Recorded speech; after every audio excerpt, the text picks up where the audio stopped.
জান্নাতের আলার দরজা দান আমিন। কবি মতিউর রহমান মল্লিকের যে শূন্যতা তৈরি হয়েছিল তা কারে দিয়ে পূরণ করব আমরা সবাই খুঁজছিলাম।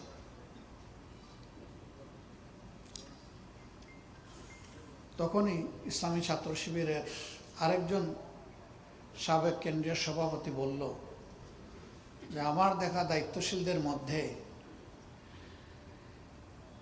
এই শূন্যতা পূরণের জন্য এই মুহূর্তে ওনার চেয়ে যোগ্য কোনো মানুষ আমি দেখতে পাচ্ছি না, আপনি ওনাকে নিয়ে ভাবতে পারেন। তিনি একটা পেশাগত দায়িত্বে এখানে নিয়োজিত ছিলেন, আপনারা সকলেই জানেন। ইন্তেকালের আগ পর্যন্ত নিষ্ঠার সাথে সে দায়িত্ব পালন করেছে। আমি শঙ্কিত ছিলাম যে এই দায়িত্ব পালনের পাশাপাশি এত বড় দায়িত্বের বোঝা তিনি নিতে রাজি হবেন কিনা। তাকে দাওয়াত দেওয়া হলো, তিনি ঢাকায় গেলেন, বসলাম, কথা বললাম, কাজ একবারে সহজ হয়ে গেল। আমি একটু পরিবেশ তৈরি করে আমার মূল জায়গায় যেতে চেয়েছি। তিনি হেসে দিলেন, হেসে দিয়ে বললেন যে আমির জামাত, আমি তো অবুঝ অবস্থায় ইসলামী আন্দোলনের কর্মী, তা আপনি সংকোচ করছেন কেন? যা বলার আমাকে সোজা সবটা বলে দেন।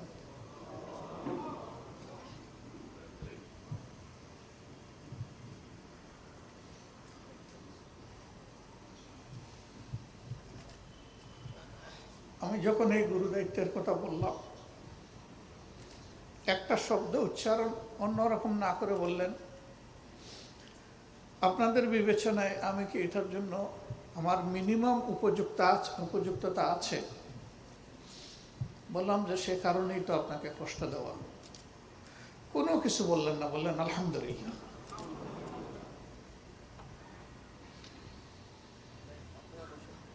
তারপরে পরের সপ্তাহে গেলেন, বসে কিছু বিষয়ে একটু ডিটেলস আলোচনা করলাম।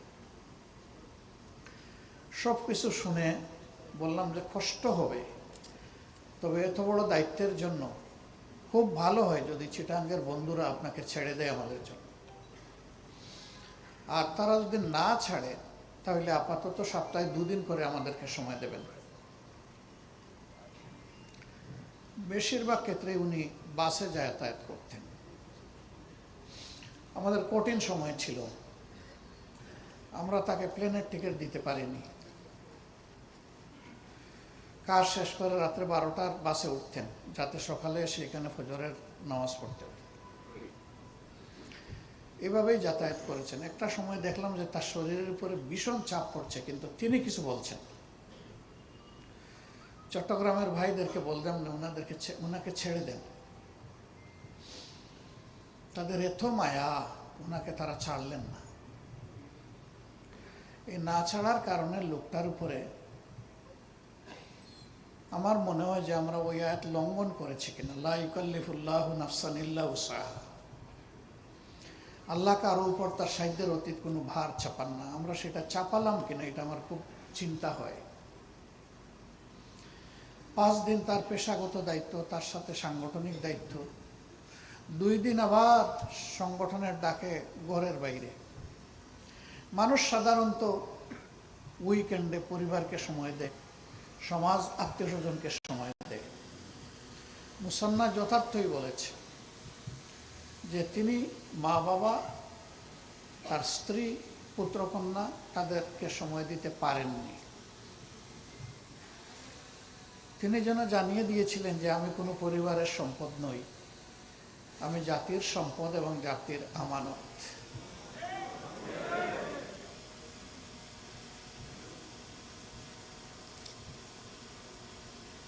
নিঃসন্দেহে তারা বঞ্চিত হয়েছে। সে যেমনটি দোয়া করেছে, আমরাও দোয়া করি আল্লাহ যেন তার ভালোবাসার জান্নাতে তাদের চমৎকার মিলন মেলার ব্যবস্থা করে দেন।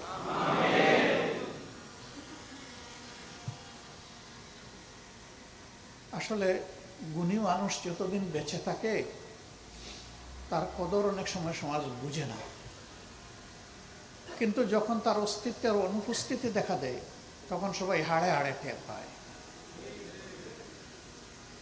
সূর্যের মূল্য অমাবস্যার রাতে বোঝা যায়। আমরা এখন সেটি টের পাচ্ছি। তারপরে আমাদের 3টা উইঙ্গের গুরুদায়িত্ব ছিল: সাহিত্য, সংস্কৃতি এবং শিক্ষা।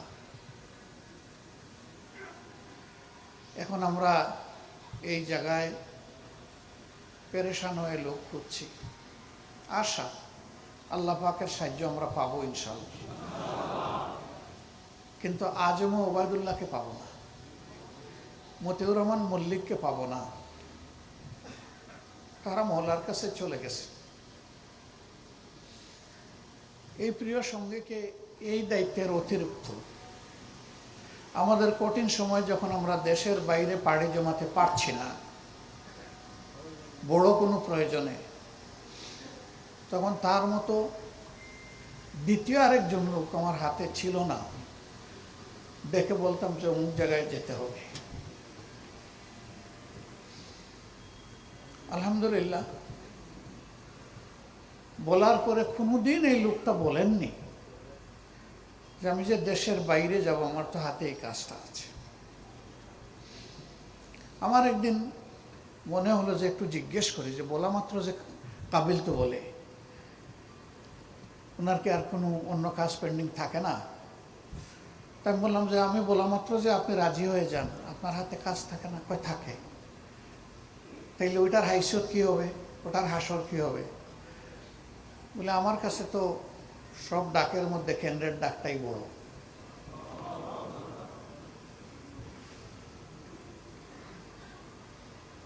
এরকম বহুমুখী প্রতিভার একটা মানুষ, তাকে যখন পাঠাইতাম তার একটা অনন্য বৈশিষ্ট্য ছিল।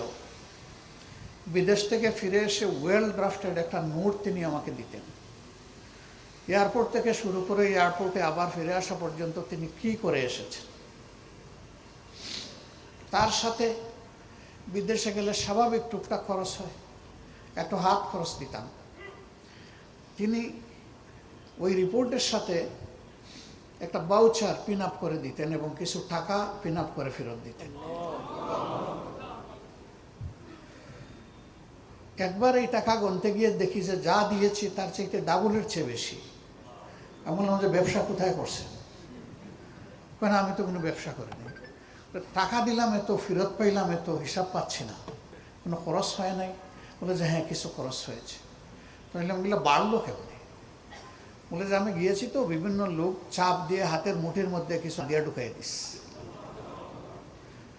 আমি বললাম দেওয়ার সময় কী বলছে? বলছে কি আমাকে ফেরত দেওয়ার জন্য, নাকি বলছে বাচ্চা কাচ্চার জন্য একটু চকলেট মকলেট কেনার জন্য? যাই বলুক, আমি তো গিয়েছি সংগঠনের কাজে, সংগঠনের খরচে। আমি না গেলে কি আমার হাতে এটা ঢুকাই দিত?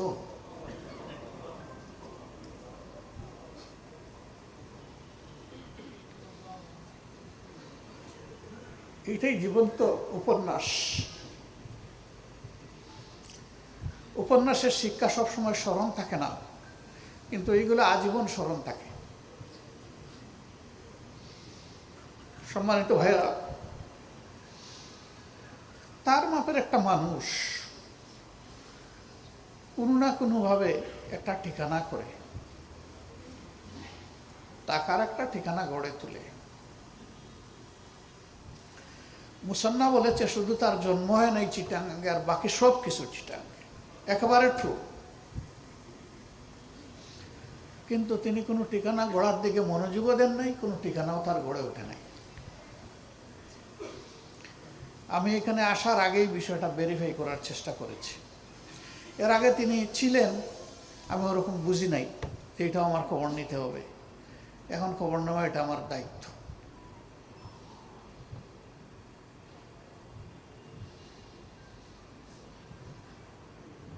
যে লোকটা সংগঠনের ডাকে কখনো জিজ্ঞেস করে নাই কবে, কোথায়, কখন, সেই লোকটা আমাদের সম্পদ এবং তার পরিবার আমাদের কাছে আমানত। এটা সবাই আমরা স্বীকার করি কিনা? এখানে দায়িত্বশীলরা আছেন, আমার সহকর্মীরা আছেন। আমি অনুরোধ করব আমার পরবর্তী সফরের আগে চিটাগাঙ্গে এদের জন্য একটা ঠিকানা যেন তৈরি হয়ে যায়। আপনারা দোয়া করলে হয়ে যাবে ইনশাআল্লাহ। সবাই দোয়া করবেন তো? আমি আজকে শুরু করে দিয়ে যাব ইনশাআল্লাহ, বাকি আপনাদের দায়িত্ব।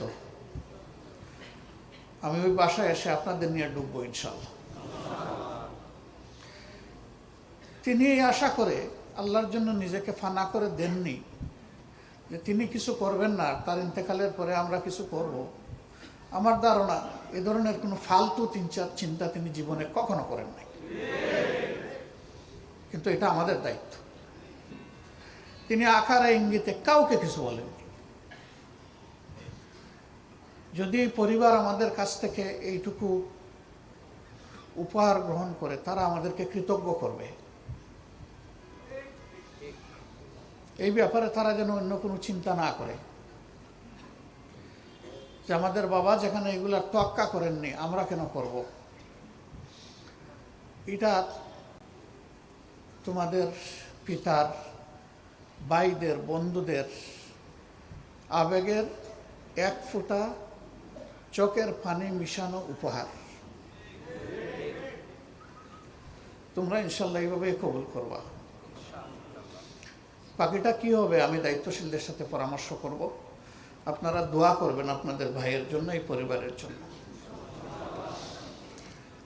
আল্লাহ তার ঘাটতিটা আমাদেরকে পূরণ করে দিন। তার পরিবারের সদস্যদেরকে আল্লাহ তাআলা খালেসভাবে দিনের জন্য কবুল করুন। গোটা পরিবার, পিতার পরিবার, শ্বশুরের পরিবার, মায়ের পরিবার, শাশুড়ির পরিবার, আল্লাহু আকবার, দুনিয়ায় এক জীবন্ত জান্নাতের বাগান। সবগুলো মানুষ খালেসভাবে দিনের এই খেদমতের সাথে জড়িত, ঈর্ষণীয়।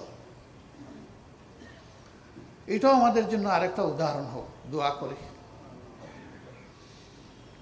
আমার আজকে চিটাগাং আসাটা আসলে মূলত ওনার পরিবারকে সম্মান দেখানোর জন্য, দোয়া চাওয়ার জন্য আসছি বলে ওনারা এই প্রোগ্রামগুলো রেখেছেন। এটা আমি জানতাম না, পরে যখন স্কেজুয়াল পাঠিয়েছেন তখন দেখলাম যে এরকম একটা আয়োজন।